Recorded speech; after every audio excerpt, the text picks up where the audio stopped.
NTR pension భరోసా పథకం పేద ప్రజల జీవితాల్లో వెలుగులు నింపిందని తెలుగుదేశం పార్టీ రాష్ట్ర అధికార ప్రతినిధి పిఠాపురం మాజీ ఎమ్మెల్యే వర్మ పేర్కొన్నారు. పిఠాపురం నియోజకవర్గంలో ఎన్టీఆర్ పెన్షన్ భరోసా పంపిణీ కార్యక్రమంలో భాగంగా సచివాలయ సిబ్బంది ఇంటింటికి వెళ్లి ప్రజలకు పెన్షన్లను లబ్ధిదారులకు అందించారు.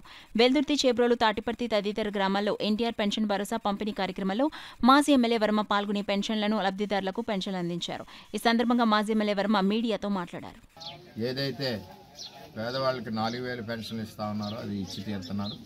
అది కూడా జగన్మోహన్ రెడ్డి ఉన్నప్పుడు పెన్షన్లు పంపిణీ చేసి విధానం కూడా చేతనయ్యేది కాదు. అది కూడా 1వ తారీఖున ఇచ్చేవారు కాదు.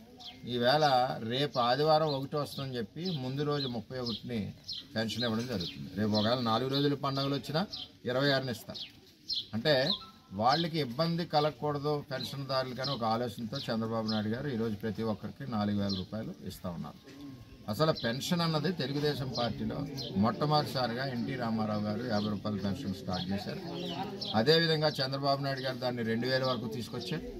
తర్వాత ఇన్స్టాల్మెంట్ల మీద ఏం చేశారు అన్నది మీకు తెలుసు. దాని తర్వాత ఈ కూటమి ప్రభుత్వంలో 4,000 రూపాయల పెన్షన్ ఇవ్వడం జరిగింది. ముఖ్యంగా బీసీలకి 50 సంవత్సరాలు నిండిన వాళ్ళందరికీ కూడా వాళ్ళకు కూడా పెన్షన్లకు అర్హులే. ఈ విధంగా ముందుకు వెళ్తూ ఉంది. ఇది వరకు భర్త చనిపోయిన వాళ్ళకి పెన్షన్ ఇవ్వాలంటే ఇవ్వలేని పరిస్థితి.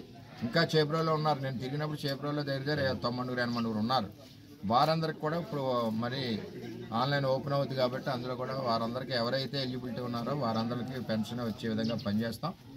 నియోజకవర్గంలో సచివాలయ సిబ్బంది ఉదయమే లెగిసి దగ్గర ఈ సమయానికి 60-70% కంప్లీట్ చేసి ఈరోజు పూర్తి చేస్తున్నందుకు వారందరికీ ధన్యవాదాలు. అదేవిధంగా నియోజకవర్గ తెలుగుదేశం పార్టీ కార్యకర్తలు, జనసేన, బీజేపీ కార్యకర్తలు కూడా వారందరూ సహకరించి పెద్దవాళ్ళందరికీ పెన్షన్ అందే విధంగా పనిచేస్తున్నందుకు వారందరికీ కూడా కృతజ్ఞతలు.